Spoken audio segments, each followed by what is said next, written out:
اچانک مجھے ایسا لگا کہ جیسے کوئی میرے بالکل پیچھے کھڑا ہے۔ میں نے گھوم کر دیکھا تو میری آنکھیں حیرت اور خوف سے پھٹی کی پھٹی رہ گئیں۔ اب بھوانی کے پتھر کی بے جان مورتی میرے سامنے کھڑی تھی۔ اس کی پتھریلی آنکھوں میں آگ کے شعلے سے دہکتے نظر آ رہے تھے۔ دفعتاً اس کا پتھریلا بازو مشینی انداز میں ہلا۔ اس نے میری گردن پکڑ لی اور مجھے چوہے کی طرح اوپر اٹھا لیا۔ اس کے لب ہلے۔ کانتا میری پجارن تھی اور تو نے؟ میں تجھ سے اس کا بدلہ لوں گی۔ اس کی آواز غراہٹ سے مشابہ تھی۔ اتنا کہہ کر اس نے مجھے ہوا میں اچھال دیا۔ میرا جسم فضا میں اڑنے لگا۔ مجھے اپنے کانوں میں ہوا کی شائیں شائیں سنائی دے رہی تھی۔ ہوا کے زور کے سبب آنکھیں بند ہو گئی تھیں۔ میری آنکھ کھلی تو پانی کے تیز شور کی آواز میرے کانوں سے ٹکرائی۔ میں فوراً اٹھ بیٹھا۔ میں نے دیکھا کہ میں کسی جہاز کے عرشے پر پڑا ہوں۔ رات کا گہرا اندھیرا چاروں طرف پھیلا ہوا ہے۔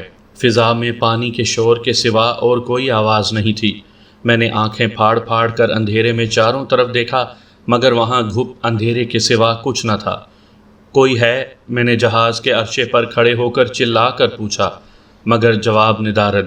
بہت دیر تک چیختے چلاتے رہنے کے بعد مجھے اندازہ ہو گیا کہ میں اس جہاز پر اکیلا ہوں اور یہ جہاز سمندر کے وسط میں کھڑا ہے۔ خوف اور دہشت سے میرا دل کن پٹیوں میں دھڑکنے لگا تھا۔ یہ سوچ کر مجھے ہول آنے لگے تھے کہ میں اس ویران جہاز میں اکیلا ہوں اور وہ سمندر کے وسط میں کھڑا ہے۔ بھوک اور پیاس کی شدت سے میرا برا حال تھا۔ اچانک مجھے ایک عجیب سی آواز سنائی دی۔ آواز کچھ ایسی تھی کہ مائک سسٹم میں خرابی کے بعد جیسی آواز پیدا ہوتی ہے۔ میری کیفیت اس خوفناک اور دہشتناک فلم کے ہیرو سے مختلف نہیں تھی جو کہ خوفناک واقعات کا شکار ہو جاتا ہے۔ فرق صرف اصل اور نقل کا تھا۔ میں نے سوچا کہ اس طرح مرنے سے بہتر ہے کہ ہاتھ پیر مار کر مرا جائے، اسی لیے میں اندھیرے میں ٹٹولتا ہوا عرشے سے نیچے کیبنوں کی طرف جانے کا راستہ ڈھونڈنے لگا۔ راستہ ڈھونڈنے میں مجھے کئی دفعہ ٹھوکروں کا سامنا کرنا پڑا، لیکن اندھیرا اس قدر گھپ تھا کہ میں آگے بڑھ نہ پایا۔ مجبوراً مجھے صبح کا انتظار کرنا پڑا۔ بھوک پیاس کی شدت بہت بڑھ چکی تھی۔ آخر کار مجھے نیند آ گئی۔ میں نہ جانے کب تک سوتا رہا۔ کسی قسم کی آواز سے میری آنکھ کھل گئی۔ وہ آواز نہ جانے کیسی تھی کہ ڈر اور خوف سے میرے جسم پر لرزہ طاری ہو گیا۔ میں نے ادھر ادھر دیکھا تو صبح کا اجالا چاروں طرف پھیل چکا تھا۔ میں نے بے چین نگاہوں سے چاروں طرف کا جائزہ لیا تو عرشے پر ہر طرف سیاہ رنگ نظر آیا۔ جہاز کا ایک ایک حصہ سیاہ رنگ کا نظر آ رہا تھا۔ حیرت انگیز بات تو یہ تھی کہ فضا میں ہر طرف نحوست سی محسوس ہو رہی تھی۔ عرشے کے جس آخری سرے پر میں موجود تھا، وہاں سے ایک زینہ نیچے کی طرف جا رہا تھا۔ شاید وہ راستہ قید خانے کا تھا۔ جیسے ہی میں سیڑھیوں سے اتر کر نیچے جانے لگا، مجھے ایسا لگا کہ جیسے کسی نے مجھے سرگوشی کی ہو، وہاں مت جاؤ، لیکن میں زنگ آلود سیڑھیاں عبور کرتا نیچے اتر گیا۔ اس چھوٹے سے تہہ خانے میں عجیب سی سیلن زدہ بدبو سی پھیلی ہوئی تھی۔ تہہ خانے میں نیم اندھیرا تھا۔ سامنے ایک چبوترے پر ایک تابوت موجود تھا جس کا رنگ بھی سیاہ تھا۔ اچانک مجھے ایسا لگا کہ جیسے کوئی طاقت مجھے کہہ رہی ہو، تابوت کا ڈھکن اٹھا دو۔ میں آہستہ آہستہ تابوت کی جانب بڑھنے لگا۔ بھوک پیاس کا ہر احساس مفقود ہو چکا تھا۔ جیسے ہی میں نے تابوت کا ڈھکن اٹھایا، ایک تیز چیخ کی آواز میرے کانوں سے ٹکرائی۔ چیخ کی آواز درد اور کرب سے بھری ہوئی تھی، اور پھر دہشت کی ایک لہر میرے جسم میں دوڑ گئی۔ تابوت کے کھلتے ہی غول در غول چمگادڑوں کا ہجوم چیختا ہوا باہر نکل گیا۔ چند لمحوں میں پورے کا پورا تہہ خانہ چمگادڑوں سے بھر گیا۔ چمگادڑوں کے چیخنے کی آوازیں عجیب سا ماحول پیدا کر رہی تھیں۔ حیرت کی بات تو یہ تھی کہ چمگادڑیں مجھ پر حملہ کرنے کے بجائے چھت سے الٹا لٹک گئی تھیں۔ پھر کچھ ہی لمحے گزرے ہوں گے کہ میری آنکھیں دہشت اور خوف سے پھیل گئیں۔ تابوت سے میں نے انسانی پنجہ باہر آتے ہوئے دیکھا جو کہ بالکل استخوانی تھا۔ میں نے بری طرح سے چیخنا شروع کر دیا، یا اللہ، میں کس شیطانی چکر میں پھنس گیا ہوں۔ پنجہ تابوت سے باہر آتا گیا۔ یوں لگ رہا تھا کہ جیسے کوئی رسی بل کھاتی آگے بڑھ رہی ہو۔ پنجے کا سائز بڑا ہوتا ہی جا رہا تھا۔ میں نے پیچھے ہٹنا شروع کر دیا۔ ایک وقت ایسا بھی آیا کہ میرے لیے پیچھے ہٹنے کے لیے جگہ نہ تھی۔ بس وہ پنجہ پورے تہہ خانے کے اندر گھوم رہا تھا۔ پنجہ کس کا تھا؟ وہ تابوت سے باہر ہی نہیں آیا تھا۔ میں دیوار سے لگا خوف و دہشت سے بھرے آفت کا منتظر تھا۔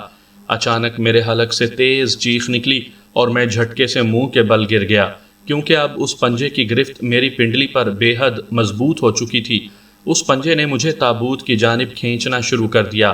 وہ لمحات میرے لیے قیامت خیز تھے۔ میں نے اپنے آپ کو اس تابوت کے اندر اترتے دیکھا، پھر میں نے تابوت کا ڈھکن بند ہوتے دیکھا۔ میں نے واضح طور پر محسوس کیا کہ میں کئی ہڈیوں کے پنجر پر پڑا ہوں اور 2 استخوانی ہاتھوں نے مجھے جکڑ رکھا ہے۔ سامعین کرام، آپ سن رہے ہیں ایک خوفناک اردو کہانی کفارہ۔ یہ اس سلسلے کی قسط نمبر 3 ہے۔ مجھے امید ہے آپ کو میری یہ کاوش پسند آ رہی ہوگی۔ آپ نے اگر ابھی تک میرا چینل مائی وائس سبسکرائب نہیں کیا تو ابھی میرے چینل کو سبسکرائب کر کے بیل نوٹیفیکیشن آن کر لیجئے، تاکہ آنے والی ہر نئی کہانی کی اطلاع بر وقت آپ تک پہنچ سکے۔ جس وقت مجھے ہوش آیا تو میں نے دیکھا کہ میرے اوپر سرخ رنگ کی چھت ہے جس پر جالے لٹک رہے ہیں۔ میں ایک پتھر کے چبوترے پر بالکل سیدھا لیٹا ہوا ہوں۔ میرے کانوں میں دبی دبی سی ایسی آوازیں آ رہی تھیں جیسے بہت سی عورتیں بہن کر رہی ہوں۔ اتنا تو میں اندازہ کر چکا تھا کہ میں تابوت میں نہیں تھا، پھر میں کہاں تھا یہ مجھے نہیں معلوم تھا۔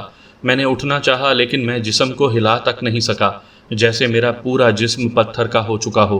نہ ٹانگیں ہلتی تھیں، نہ ہاتھ پاؤں، میری آنکھیں اور دماغ زندہ تھا۔ یہ ایک اونچی چھت والا کمرہ تھا۔ سامنے کی سرخ دیوار میں سیاہ شگاف بنا ہوا تھا۔ دائیں بائیں کی دیواروں پر انسانی ہڈیوں کے 3 پنجر لٹکتے نظر آ رہے تھے۔ میرا دل دہشت سے ڈوبنے لگا تھا۔ اب میں شاید پہلے سے بھی زیادہ بڑی مصیبت میں پھنس گیا تھا۔ وہ قوت جو مجھ پر مسلط تھی وہ اپنی ضرورت کے تحت مجھ پر حاوی ہوئی تھی، میرے کام نہیں آ رہی تھی۔ مجھے ایسا لگ رہا تھا کہ جیسے میں مر چکا ہوں۔ مجھے سب کچھ یاد تھا کہ میں کون ہوں۔ دفعتاً میرے کانوں نے کچھ عجیب سی آوازیں سنی، جیسے بہت سی عورتیں رو رہی ہوں، جیسے لوگ کسی میت پر بیٹھے رو رہے ہوں۔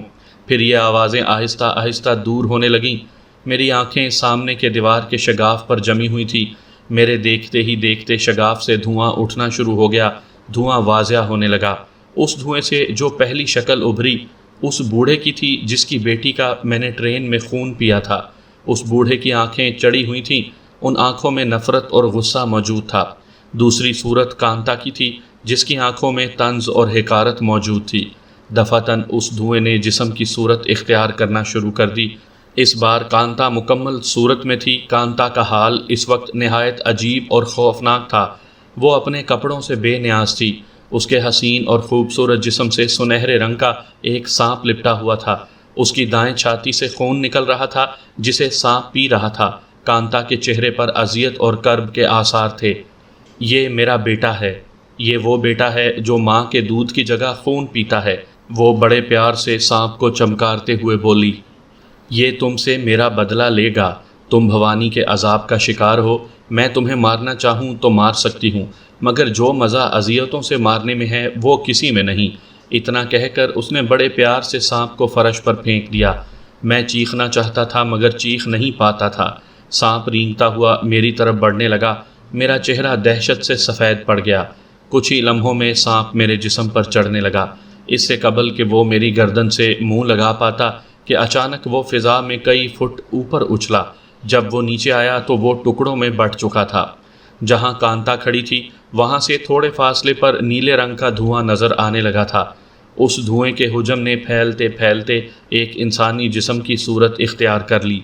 اب وہاں ایک 60-65 سالہ بوڑھا شخص کھڑا تھا جو کہ پستہ قد تھا۔ اس نے پادریوں والا لباس پہن رکھا تھا۔ اس کے سر کے سارے بال سفید ہو چکے تھے۔ سب سے حیرت انگیز بات تو یہ تھی کہ عام پادریوں کی طرح اس کے چہرے پر متانت کے بجائے خباثت ٹپک رہی تھی۔ کیسے ہو فادر جیکب؟ کانتا مسکراتے ہوئے بولی۔ مرا ہوا انسان کیسا ہو سکتا ہے؟ ویسے تمہارا یہ جسم بہت خوبصورت ہے۔ اگر میں زندہ ہوتا تو ایک رات تمہارے ساتھ ضرور گزارتا۔ فادر نے اسے اوپر سے نیچے تک دیکھتے ہوئے کہا۔ ضرور فادر، مگر اب کیا ہو سکتا ہے؟ اسی لیے تو میں نے اس کے جسم کو جان فرینک کی مدد سے اپنا گھر بنایا تھا، کیونکہ عورت کی مد بھری جوانی ہمیشہ میری کمزوری رہی ہے۔ یہ پرانے قبرستان میں اپنی غرض کے تحت داخل ہوا۔ اس کے اندر لالچ، مطلب، غرض، ہر چیز موجود تھی، اس لیے میں اس کے جسم میں داخل ہو سکا۔ مگر فادر، اس نے مجھے قتل کیا، میرے مقصد کو ناکام کیا، کانتا نے جھلاتے ہوئے کہا۔ وہ بھی میری وجہ سے۔ جب اس پر کوئی آفت آئے گی تو میں ضرور آؤں گا، فادر مسکراتے ہوئے بولا، مگر میں اس سے انتقام ضرور لوں گی، اور فادر تم سے بھی۔ ضرور، میں تیار ہوں، مگر اتنا یاد رکھو کہ میں اپنے دشمنوں کو معاف نہیں کرتا۔ تمہیں مارنے سے پہلے میں اپنی کہانی سنانا پسند کروں گا۔ میں بھی فادر کی کہانی سننے کے لیے ہمتن گوش ہو گیا۔ آج پہلی بار وہ روح میرے سامنے آئی تھی جس کی وجہ سے مجھ سے دو خون ہوئے تھے۔ روزہ بہت خوبصورت تھی، بالکل شبنم کی بوند کی طرح معصوم اور خوبصورت۔ ان دنوں ہندوستان پر انگریزوں کی حکومت تھی، آئے دن لوگ فساد کرتے، آپس میں لڑتے اور منہ کی کھاتے۔ میں ان دنوں چرچ میں پادری تھا۔ ایک لڑکی روزانہ عبادت کرنے آتی، میں اس کو جب بھی دیکھتا تو میری ریڑھ کی ہڈی میں سنسناہٹ پیدا ہونے لگتی۔ ایک روز میں نے اسے کنفیس باکس میں داخل ہوتے دیکھا۔ وہ اپنے کسی گناہ کو قبول کرنے آئی تھی۔ وہ یہ سمجھتی تھی کہ پادری دعا کریں گے اور گناہ معاف ہو جائیں گے۔ میں نے اس کا گناہ سنا، اسے اپنے کیبن میں بلایا اور اس کے ساتھ زیادتی کی۔ اس نے جا کر پولیس میں شکایت کر دی۔ انگریزوں کی حکومت تھی، انگریز کسی زیادتی اور ریپ کو برداشت نہیں کرتے تھے، جس کی وجہ سے مجھے پھانسی ملی اور مجھے بغیر دعا کے دفنا دیا گیا۔ جب سے میری روح ہر لالچی انسان کے جسم میں گھر بناتی رہی۔ یہ بھی میرا شکار بنا۔ میں نے 200 سال تک مختلف لڑکیوں سے زیادتیاں کی، اور اگر مجھے مذہبی طریقے سے دفن کر دیا جاتا تو شاید میری روح کو سکون مل جاتا۔ فادر اپنی کہانی سنا رہا تھا۔ اسی دوران میں نے جد و جہد کر کے رسیوں کی بندش ڈھیلی کر لی تھی۔ ان لوگوں نے میرے پیر نہیں باندھے تھے۔ میں کسی طرح اس قید سے بھاگ جانا چاہتا تھا۔ وہ شگاف جس سے کانتا برآمد ہوئی تھی میرے بھاگ جانے کا واحد ذریعہ تھی۔ فادر، تم نے اپنی کہانی سنا دی، اب چپ چاپ چلے جاؤ۔ مجھے اس سے اپنی موت کا بدلہ لینا ہے، کانتا غرائی۔ ہرگز نہیں، فادر مسکرایا۔ اتنا سننا تھا کہ کانتا نے ایک زوردار چیخ ماری۔ دوسرے لمحے وہاں ایک بہت خطرناک قسم کا شیر کھڑا تھا۔ کانتا نے شیر کا روپ دھارا تو فادر مسکرایا، اور دوسرے پل فادر کی جگہ سبز دھاریوں والا دوسرا شیر کھڑا تھا۔ دونوں شیر دھاڑتے ہوئے ایک دوسرے پر حملہ آور ہو گئے۔ کبھی ایک شیر کا پلڑا بھاری ہوتا تو کبھی دوسرے کا۔ مجھے موقع ملا، میں نے آہستہ آہستہ اٹھتے ہوئے اس شگاف میں چھلانگ لگا دی۔ شگاف میں چھلانگ لگاتے ہی مجھے ایسا لگا کہ میں ہوا میں اڑ رہا ہوں۔ تیز ہوا کے جھکڑ مجھے تنکے کی طرح ادھر ادھر ڈولا رہے ہیں۔ میرا وجود بالکل ہلکا پھلکا ہو چکا تھا۔ میرے کانوں میں شائیں شائیں اور تیز ہوا کی آوازیں آ رہی تھیں۔ کافی دیر تک یہ سب چلتا رہا۔ دفعتاً مجھے ایک زوردار جھٹکا لگا اور میں زمین پر جا گرا۔ میرا سر کسی پتھر سے ٹکرایا اور پھر میری آنکھوں کے گرد اندھیرا چھا گیا۔ نہ جانے میں کتنی دیر تک بے ہوش رہا۔ ہوش آنے پر میں نے اپنے آپ کو عجیب سی جگہ پر پایا۔ میں نے دیکھا کہ یہ ایک گول دیواروں والا کمرہ ہے جس کی چھت کی کڑیوں کے ساتھ انسانی کھوپڑیاں لٹک رہی ہیں۔ ہر کھوپڑی خون سے بھری ہوئی تھی، جس سے خون ٹپک ٹپک کر مجھ پر گر رہا تھا۔ چاروں طرف مل گجی روشنی پھیلی ہوئی ہے۔ میرا ذہن پوری طرح بیدار تھا۔ آنکھیں کھلی ہیں، منہ کھلا ہے، لیکن جسم بے جان ہے۔ خون ٹپکتا ہوا میرے چہرے اور جسم پر گر رہا تھا۔ 4 نوجوان عورتیں جن کے بال کھلے تھے اور دونوں ہاتھ سینوں پر بندھے تھے، سیاہ لمبے کرتے پہنے ہوئے تھیں، میرے گرد سر جھکائے بیٹھی ہوئی دھیمی آواز میں بین کر رہی تھیں۔ کاش میں نے عقل سے کام لیا ہوتا تو آج میں گاؤں سے باہر نہ نکالا جاتا، ابا کی باتوں کو مانتا تو اس شیطانی چکر میں نہ گرفتار ہوتا۔ اچانک وہ عورتیں اٹھ کھڑی ہوئیں اور میرے گرد چکر لگانے لگیں۔ میں نے دیکھا کہ کوئی بھی عورت سیاہ رنگ کی نہیں، سب گوری خوبصورت انگریزوں کی طرح، ان کے بال سنہرے۔ چکر لگانے کے بعد وہ ساری عورتیں میرے سامنے کھڑی ہو گئیں۔ کچھ لمحے تک وہ ایسے ہی کھڑی رہیں۔ اس کے بعد انہوں نے اپنے سارے کپڑے اتار پھینکے۔ اس کے بعد جو منظر میرے سامنے آیا اسے دیکھ کر میرا دل اچھل کر حلق میں آ گیا۔ سانسیں تیز ہو گئیں، آنکھیں پھٹی کی پھٹی رہ گئیں۔ چاروں عورتوں کی ناف پر ایک سنہرے رنگ کا بچھو چمٹا ہوا تھا، جس کی وجہ سے ان عورتوں کے چہروں پر اذیت صاف پڑھی جا سکتی تھی۔ ان کی آنکھوں سے بہتے آنسو صاف دکھائی دے رہے تھے۔ دفعتاً فضا میں عجیب سی بو پھیلنے لگی۔ بو سونگھتے ہی مجھے ان عورتوں کے چہروں پر دہشت صاف دکھائی دی۔ دوسرے پل وہ تیزی سے منتشر ہونا شروع ہو گئیں۔ بو اس قدر گندی اور تیز تھی کہ مجھے ابکائی محسوس ہونے لگی۔ کچھ ہی لمحات گزرے ہوں گے، میں نے دیکھا کہ سامنے والی دیوار میں شگاف پڑ گیا ہے۔ اس شگاف سے عجیب و غریب قسم کے چہرے والے لوگ اندر داخل ہو رہے ہیں۔ ان کے چہرے نیلے اور آنکھیں کسی سرچ لائٹ کی طرح سرخ تھیں۔ وہ تعداد میں 10 کے قریب تھے۔ ان سب کے سر بالوں سے بے نیاز تھے۔ وہ سارے کے سارے سیاہ رنگ کے لبادے میں ملبوس تھے۔ ان لوگوں نے ہاتھوں پر سیاہ دستانے چڑھا رکھے تھے۔ وہ میرے گرد طواف کر رہے تھے۔ ان کے حلق سے ایسی آوازیں نکل رہی تھیں جیسے بہت سے کتے مل کر ایک ساتھ غرا رہے ہوں۔ میں پتھرائی ہوئی آنکھوں سے یہ سب دیکھ رہا تھا۔ سمجھ نہیں آتا تھا کہ یہ منحوس مخلوق کون ہے۔ یکا یک انہوں نے اپنے حلق سے آوازیں نکالنا بند کر دیں اور سر جھکائے 3 قدم پیچھے ہٹ گئے۔ اچانک کسی عورت کی مہیب چیخ نے خاموشی کا جگر چاک کر دیا۔ اچانک مجھے کمرے کے مل گجے اندھیرے میں کوئی شگاف سے اندر آتا دکھائی دیا۔ آنے والا جیسے ہی سامنے آیا تو خوف سے میری آنکھیں پھٹی کی پھٹی رہ گئیں۔ آنے والی نے سیاہ رنگ کا لبادہ اوڑھ رکھا تھا۔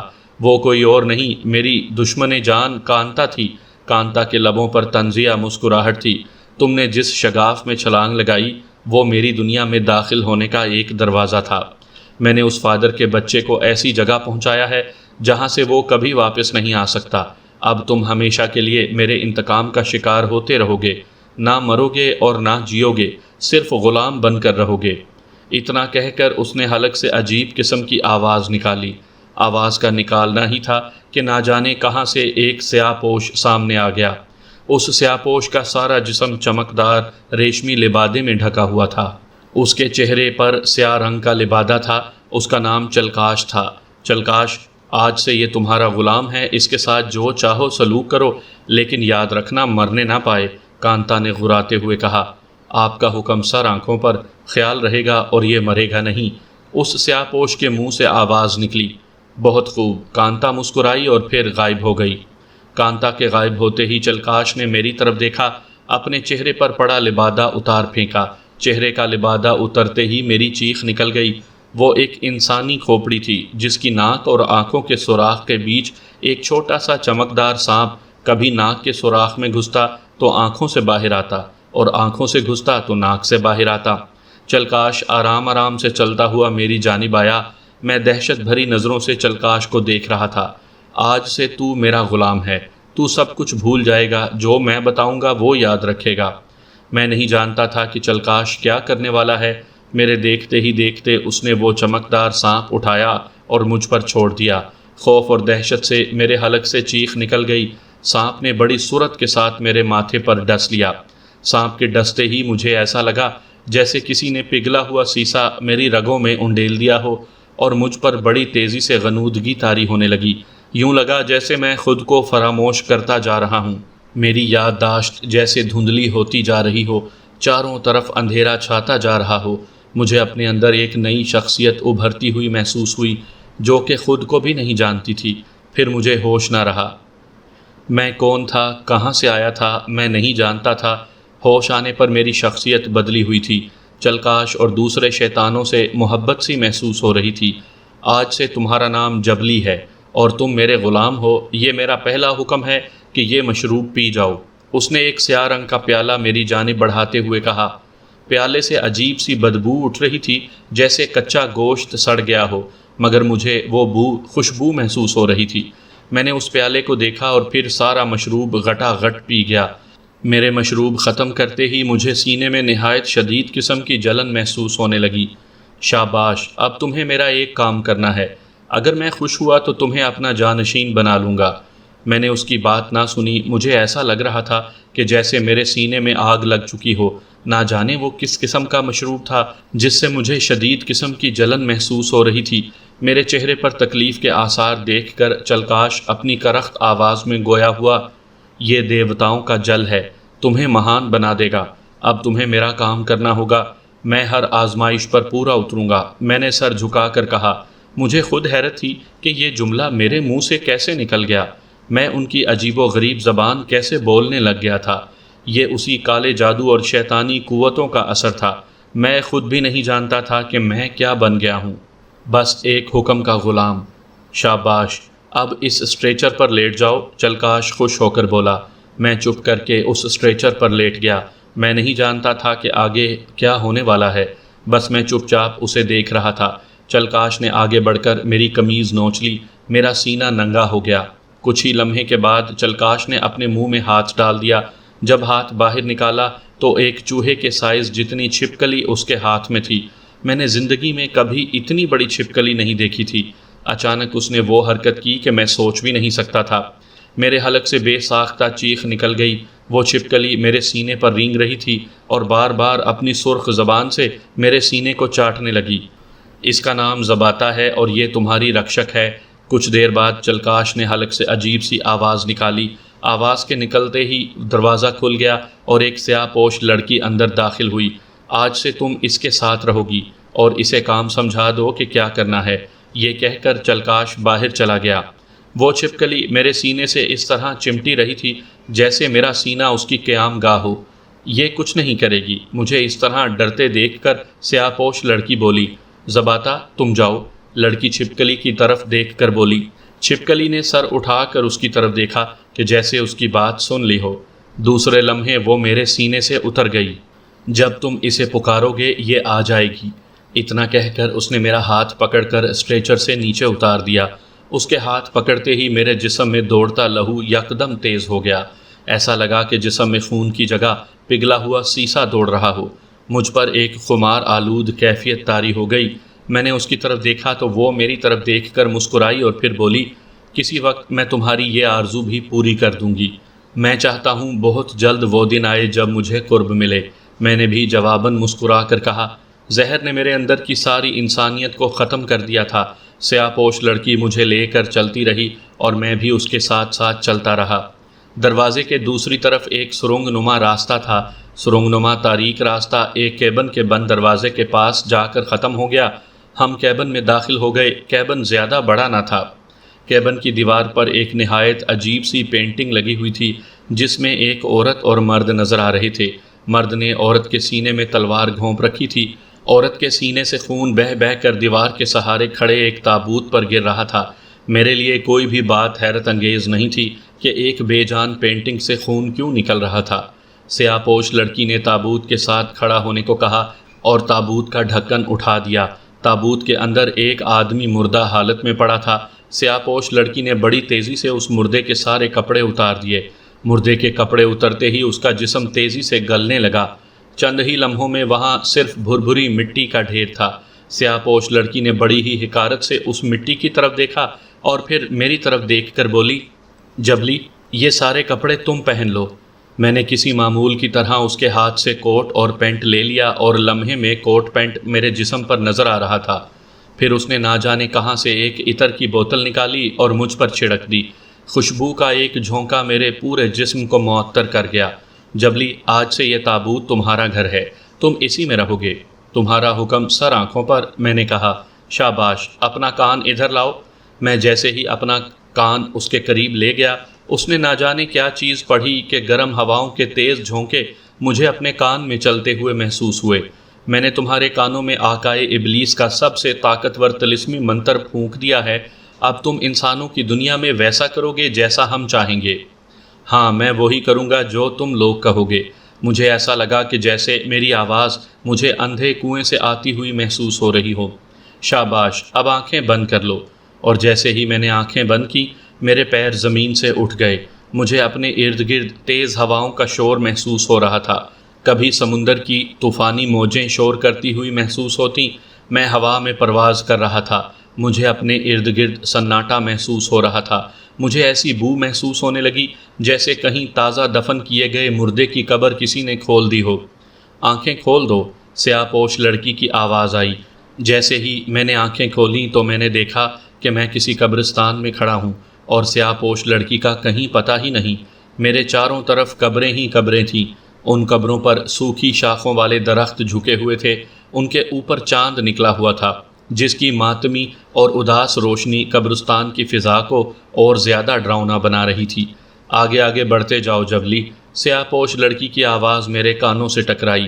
میں آگے بڑھنے لگا، حتیٰ کہ قبرستان کا نیم شکستہ گیٹ میرے سامنے آ گیا تو اچانک مجھے وہی سیاہ پوش لڑکی دوبارہ نظر آئی جو کہ گیٹ کے سامنے کھڑی تھی۔ وہ آہستہ سے چلتی چلتی میرے سامنے آ گئی۔ اس نے اپنی چمکتی مدہوش کن آنکھوں سے مجھے گھورا اور پھر بولی، ہمارے طاقتور طلسمی منتروں کی بدولت تم دنیا کی ہر زبان سمجھ سکو گے۔ روپیہ پیسہ تمہارے اشاروں پر ناچے گا۔ تم جہاں چاہو گے جا سکتے ہو، جو روپ لینا چاہو لے سکتے ہو۔ ایک بات یاد رکھنا، صرف مسجد سے دور رہنا۔ ورنہ تمہارا انجام بہت خوفناک ہوگا۔ تم اس وقت پیرس میں ہو، اب جاؤ، میں ہمیشہ تم پر نظر رکھوں گی، اب جاؤ۔ اتنا کہہ کر وہ غائب ہو گئی۔ میں جیسے ہی قبرستان سے باہر نکلا، میرے سامنے ایک پکی سی سڑک تھی۔ میں بڑے خوش انداز میں اس سڑک پر چل رہا تھا۔ مجھے کوئی پرواہ نہیں تھی کہ میں شیطانوں کے کس قدر بھیانک گروہ میں پھنس چکا ہوں۔ اچانک مجھے سڑک کے بیچ سے ہلکی روشنی پھوٹتی دکھائی دی۔ روشنی کا قطر ایک ننھے سے جگنو کی طرح تھا۔ آہستہ آہستہ روشنی کا سائز بڑھنے لگا۔ روشنی دائرے کی شکل میں تھی اور دائرے سے کرنیں پھوٹ رہی تھیں۔ اس دائرے کے اندر مجھے ایک نہایت ہی خوبصورت اور نورانی صورت دکھائی دی۔ وہ ایک سفید باریش بوڑھا تھا جو مجھے دیکھ رہا تھا۔ بوڑھے کی صورت کے ظاہر ہوتے ہی فضا یکدم جیسے معطر ہو گئی تھی۔ اتنی دل فریب اور حسین خوشبو میں نے زندگی میں کبھی نہیں سونگھی تھی۔ کیا حال بنا لیا ہے میرے بچے تو نے، اس بوڑھے کے لبوں کو جنبش ہوئی۔ کون ہو تم بڑے میاں؟ میں نے سخت لہجے میں کہا۔ میری بات سن کر بوڑھے کی آنکھوں سے حیرت ظاہر ہوئی۔ اپنے آپ کو پہچان بدنصیب، میں نے تیرے کان میں بچپن میں لوری کی جگہ اذان کی آواز سنائی تھی۔ بوڑھے کی آواز میں افسردگی تھی۔ کیا مطلب؟ میں سمجھا نہیں۔ میں نے حیرت سے کہا۔ میں تیرا باپ ہوں بدنصیب۔ توبہ کا در ابھی بند نہیں ہوا، پہچان اپنے آپ کو، شیطان کی راہوں پر مت چل ناخلف۔ بکواس مت کرو بڑے میاں، میں تمہارا کوئی بیٹا نہیں ہوں، میں نے سخت لہجے میں کہا۔ میری بات سن کر اس بوڑھے کی آنکھوں سے غم ظاہر ہونے لگا۔ چند لمحوں تک وہ کچھ نہ بولا، پھر اس کی آواز سنائی دی۔ تیرے نصیب میں ٹھوکریں کھانا لکھا ہے، کاش تو وقت کی مار کھائے بغیر سدھر جائے۔ پھر اس بوڑھے کا چہرہ میری آنکھوں کے سامنے سے غائب ہو گیا، ساتھ ہی وہ روشنی بھی۔ میں حیران اور پریشان تھا کہ بوڑھا جو کہ خود کو میرا باپ ظاہر کر رہا ہے، میرا نام تو جبلی ہے، میرا تو کوئی باپ نہیں۔ میرے ذمے جو کام سونپا گیا تھا مجھے وہ کرنا تھا۔ میں سڑک پر چلا جا رہا تھا۔ میں تھوڑی دور ہی گیا ہوں گا کہ مجھے ایک کار کے ہارن کی آواز سنائی دی۔ میں نے مڑ کر دیکھا، کسی کار کی روشنیاں میری طرف بڑھ رہی تھیں۔ کار میرے قریب آ کر کھڑی ہو گئی۔ میں شش و پنج میں مبتلا تھا کہ میں کار میں بیٹھوں کہ نہیں۔ میرے کانوں میں سرگوشی کی آواز سنائی دی، یہ کار تمہیں تمہاری منزل کی طرف لے جائے گی، بیٹھ جاؤ اس میں۔ آواز اسی سیاہ پوش لڑکی کی تھی۔ سیاہ پوش کا حکم سنتے ہی میرا ڈر اور خوف ختم ہو گیا اور میں کسی غلام کی طرح گاڑی میں بیٹھ گیا۔ کار اندر سے نہایت ٹھنڈی تھی۔ گڈ ایوننگ سر، ڈرائیور نے مجھے مؤدبانہ لہجے میں کہا۔ میں نے بھی جواباً سر ہلا کر اس کے سلام کا جواب دیا۔ سر، کیا حال چال ہیں آپ کے؟ میں آپ کو شہر کے سب سے مہنگے ترین ہوٹل میں لے چلوں گا، ڈرائیور نہایت ہی شائستہ قسم کی انگریزی میں بولا۔ میں ٹھیک ہوں، میں تو اس شہر میں نیا ہوں، میں نے بھی انگریزی میں جواب دیا۔ ایک بات تو میں ضرور سمجھ گیا تھا کہ ان شیطانی قوتوں کی وجہ سے میں دنیا کی ہر زبان بول اور سمجھ سکتا تھا۔ میری گاڑی جیسے ہی پیرس کی سب سے بڑے ہوٹل پر پہنچی، میرے کان میں ہلکی سی سرگوشی سنائی دی۔ اس ہوٹل کے ڈانسنگ فلور پر ایک لڑکی تمہیں ملے گی جس کے بال گولڈن رنگ کے ہیں، تمہیں اس سے دوستی کرنی ہے۔ تمہارا نام پرنس احسن ہے، اسے ایشیائی بہت پسند ہے۔ تم اسے بہلا پھسلا کر پیرس کے سب سے بڑے گرجا گھر کے پیچھے لاؤ گے، اس کے بعد میں تمہیں بتاؤں گی کہ کیا کرنا ہے۔ میں نے اس بات میں سر ہلا دیا۔ ایک سرخ باوردی ملازم نے آگے بڑھ کر گاڑی کا دروازہ کھولا اور میں مسکراتا ہوا ہوٹل میں داخل ہو گیا۔ میں اس بات پر حیران تھا کہ گاڑی سے نکلتے ہی میرے کپڑے یکدم ہی بدل گئے تھے۔ ہوٹل کے ہال کی بھرپور رنگینیاں عروج پر تھیں۔ ڈانسنگ فلور پر برہنہ اور نیم برہنہ عورتیں رقص کر رہی تھیں۔ کچھ لوگ ان پر توجہ دے رہے تھے اور کچھ نہیں۔ ہال میں مدھم سروں میں موسیقی بج رہی تھی۔ ویٹرس اور ویٹرز بڑے بڑے تشت ہاتھوں میں لیے ادھر سے ادھر سروس میں مشغول تھے۔ کوئی بہکا ہوا شرابی کسی ویٹرس کو گدگدا دیتا تو وہ مسکراتی ہوئی بھاگ جاتی۔ کئی ویٹرس اور رقاصائیں گاہکوں کے ساتھ بک ہو کر ہوٹل کے کمروں میں جا رہی تھیں۔ میں نے ایک میز منتخب کی اور اس پر بیٹھ گیا۔ میں نے جیب میں ہاتھ ڈالا اور سگریٹ کا پیکٹ نکالا اور سگریٹ سلگائی۔ چند ہی لمحوں کے بعد ایک نہایت خوبصورت ویٹرس میرے سامنے آ کر کھڑی ہو گئی۔ سر، آرڈر پلیز، اس نے پیشہ ورانہ مسکراہٹ سے کہا۔ میں نے اسے بھرپور نظروں سے دیکھا۔ اس کا چہرہ اور اس کی آنکھیں بڑی خوبصورت تھیں۔ 1 لارج وسکی ود سوڈا، میں نے مسکرا کر کہا۔ اوکے سر، اور کھانے کے لیے کیا لاؤں؟ چکن سینڈوچ اور فرینچ فرائز، میں نے مسکراہٹ اچھالتے ہوئے کہا۔ وہ جانے لگی تو میں نے اسے آواز دیتے ہوئے کہا۔ میری آواز پر وہ رک گئی۔ یس سر، وہ مسکرائی۔ تمہارے ساتھ کچھ وقت گزارنا ایک اچھا تجربہ ہوگا، میں نے اسے اوپر سے نیچے تک دیکھتے ہوئے کہا۔ میری بات سن کر وہ دل آویز انداز میں مسکرائی، اس کی مسکراہٹ بے حد جاندار تھی۔ وائی ناٹ سر، ہماری روزی آپ لوگوں کے دم سے ہے، یہ کہہ کر وہ مسکراتی ہوئی چلی گئی۔ آرڈر کے پورا ہونے تک میں اسی ویٹرس کے بارے میں سوچتا رہا۔ عیاشی میں پڑھ کر اپنے مقصد کو بھول مت جانا۔ ایک مدھم سی سرگوشی میرے کانوں سے ٹکرائی جو کہ یقیناً اسی سیاہ پوش لڑکی کی تھی۔ ایسا کبھی نہیں ہوگا، میں نے پرعزم لہجے میں کہا۔